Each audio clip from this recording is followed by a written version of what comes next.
Now we've got our clusters sitting in there, and now we're going to put our bridges in. On this particular carburetor, it uses a long bridge on the rear, and it uses a short bridge on the front. But before we put that front in there, we have to put this little check valve in. This is the accelerator pump check needle. Now, you want to make sure there's no groove in your needle. If you've got a groove around the edge where that seats, which a lot of them do, you need to get a new needle. And I have these brand new. We make them brand new. So the needle goes in the hole, drops down in there, and then you've got your squirter with the gasket. Now you want to blow air in here and make sure you've got a solid stream of air coming out the two little holes. So that's done in the cleaning process. I also have these brand new if you need them, clusters. Okay, this cluster with the gasket goes on there like that. Then your bridge sits on top just like this. Before we do that, let's put our idle pickup tubes in it. Your idle pickup tubes, if you're using your old ones, they have a very small hole in them and a cross hole. Make sure that you can blow through it, and that idle pickup tube, because this is where your idle fuel comes up and comes over the cluster and goes down to your holes. So we're going to drop our two idle tubes in there. By the way, on different carburetors, depending on the bridge you use, if you notice on the tall bridge, it uses a longer cluster. There's actually 3 links to these pickup tubes.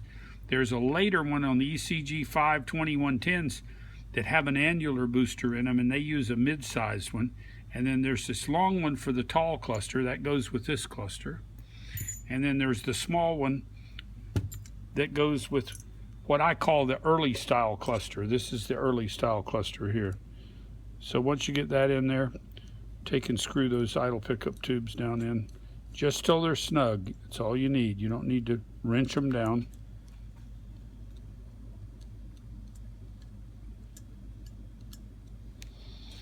Okay, now on your bridge screws, you've got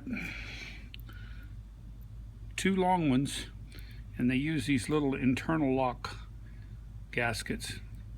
Washers. We also have these sold in kits where you can buy the new screws if you need them.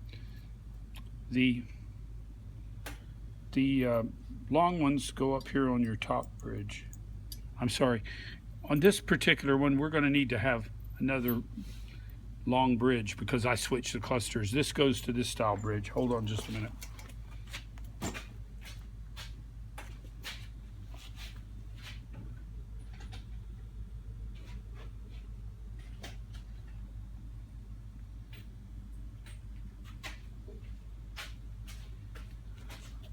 Okay, on this style cluster, both of the bridges use long bridges.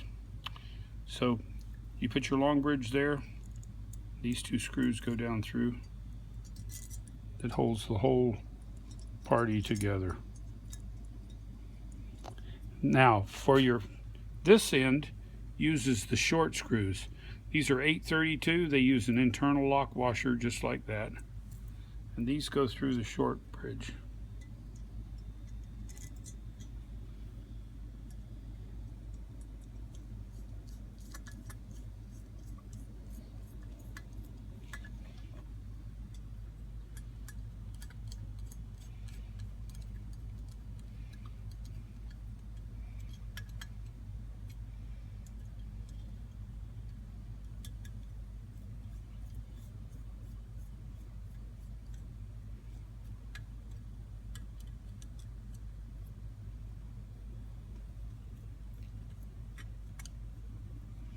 Okay, once your clusters are secure and these screws are tightened down, we're going to go to our accelerator pump. Our accelerator pump in the bottom of the well uses a tiny little steel ball, and you drop that ball down in and you'll see the hole it goes in. It goes, I don't know if you can see that or not, but it goes in it goes in a hole right there. And then this little clip ring, we have the balls and the clip springs new if you need them. And that clip goes down in there that holds the ball in place. You push it right down in, and it snaps in a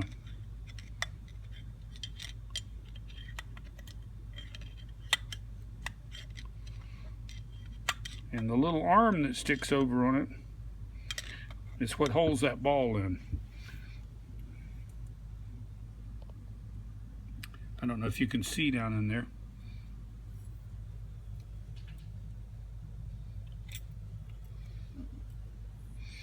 All right, once you get that in, okay, now we're going to install our pump rod. This was the original rod that came out of there, and it looks in pretty good shape. And we're going to talk about accelerator pumps. Accelerator pumps, there's two different types. If you're in an area where your fuel is really bad, I recommend that you use our leather cup. We also sell what's called a fluoroelastomer pump. This is a synthetic rubber that is resistant to the ethanol and the ketone and the benzene additives that are in the fuel. Some guys like this style pump. It really doesn't matter which one you use, but I'm going to show you how you assemble this. You have your pump spring goes down over your pump like that, and this little clip that looks like that has four corners bent over, goes on it with the corners facing down, and then your pump rod goes in the slot, and you'll notice there's two little holes there where it clips down, and that's your delayer spring for your pump. Okay, when you're putting your pump in, depending on which pump you're using, the leather or the fluoroelastomer, you want to oil the cup, and there's a little conical spring that goes under your pump. You put that in, put your pump in, and push your pump down.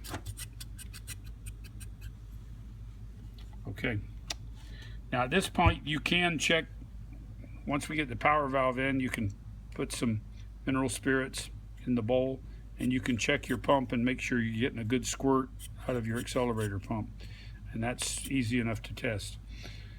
All right, let's go to the bottom of the carburetor, and we're going to talk power valves. Most of the power valves, I'll warn you, that come in the kits today are the wrong power valve. The reason for that is the Holley 94 and all these 3-bolt Holleys were designed to seal up close to the threads, so they use a gasket that's up close. The kits supply a power valve that looks like this.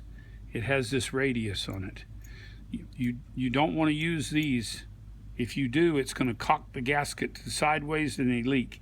And that's one of the major problems we have here at Vintage Speed. People complain that they put the power valve in and the car runs really rich, and it's usually because they've used a red fiber gasket and they've put it on there, and as you can see, it doesn't seat. Here's what we do.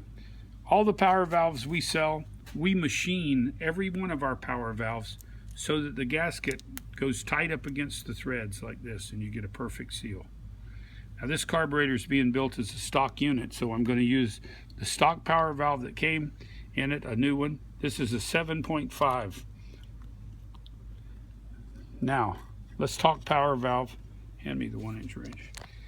A power valve is a normally open switch, and the word power valve was never used in any of the car books. It was called an economizer valve. And most people say, well, how can you have power and economy? But basically, it's both. And the reason that it's both is because the power circuit in a carburetor allows you to run a smaller jet when you're driving. And it enriches the circuit when you need additional fuel. For that, it's an economizer because you're running on a smaller jet, but it's power because when it opens up, when it allows the fuel to come in, it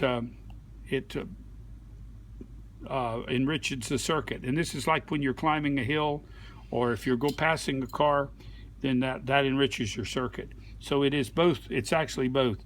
In the hot rod industry, we call them power valves.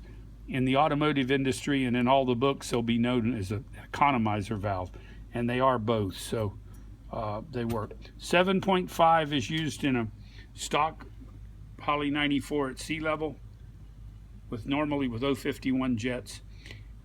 If you're going up in altitude, you'll lower your jet size, and generally will lower the power valve at least 1 notch. Any modification to your camshaft or anything that changes your vacuum signal or your intake velocity, you need to go to a smaller power valve, and we'll get into that later when we get into tuning. Okay, the power valve is installed. At this point, you could install your base. Your base goes on with a gasket. By the way, all of our gaskets are double thickness on this base. We like that because that's normally a place where you're going to get leakage. And let me show you how the reason I'm saying that. This well right here is where the power valve fits down inside, and there's a diaphragm on the bottom of it. Okay? The power valve is a normally open switch. If you notice, the springs pushed it up. So when the car is shut off, the power valve is wide open, but since no fuel is flowing, nothing's coming through the power valve. As soon as you start the motor and a vacuum signal is applied to that hole from your throttle body below your throttle plates, the vacuum comes up through this hole and pulls down on that diaphragm and shuts the power valve. So the power valve's now closed. As long as the vacuum of the engine stays above that spring pressure, the power valve will stay closed. But if the vacuum drops below the 7.5 Hg, it'll allow the spring to overcome the vacuum signal, open up the power circuit, and enrich the circuit. Back to this gasket. The reason that I like to use thick gaskets on here and make sure that your surface is planed, because this is a vacuum chamber. This is open to the engine. If you get a leak around this surface right here, or this surface right here, you'll have a vacuum leak and the car won't run right. So make sure that when your power valve is installed, it's nice and tight. As you also notice, we use the Teflon nylon washers on our power valve, and we use the power valve. Never put that power valve in a Holley. The only way to do it is, like I said, since they're not available anymore, we cut them with a cutter and take this ridge off of there so that gasket seats tight.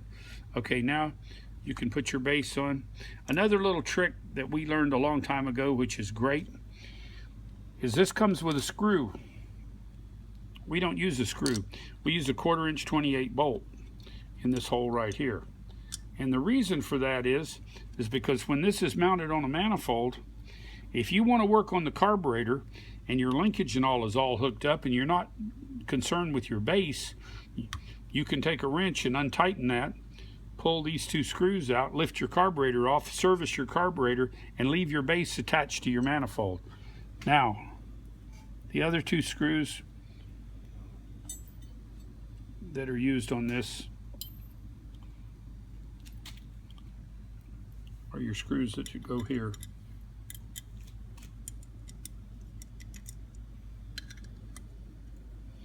And I'm going to speed through this so that we can go on with the video.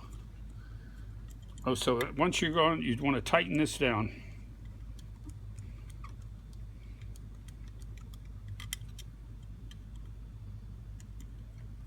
And normally I would use a screw gun with a screwdriver on these because it's got a torque setting on it, and it speeds the process up. When we're doing the video, I'm trying to explain to you as I'm building it. Okay, once your power valve's in, then you can put fuel in the bowl and depress your pump and make sure you've got fuel, a nice constant squirt coming out both of your squirters. Okay, this is going to conclude this part of the video, and my next video, what I'm going to do is I'm going to test the carburetor, and then we're going to install the needle and seat and the float pin and put that back in. I will say we'll install the choke at that time and the choke spring and put that together. So this concludes our second video on the Holley 94, And if you've got any questions, you can call me at Vintage Speed. And here's our website address and our phone number in Florida. And like I said, I have the most extensive parts collection for these carburetors of anyone. We sell every part and piece for this carburetor, either reconditioned or brand new. The little C-link pins for the pump, we make these brand new. And so we can supply all your needs at very reasonable prices. So we'll continue this rebuild and do the last parts and button it up with a choke on the next video. Thank you.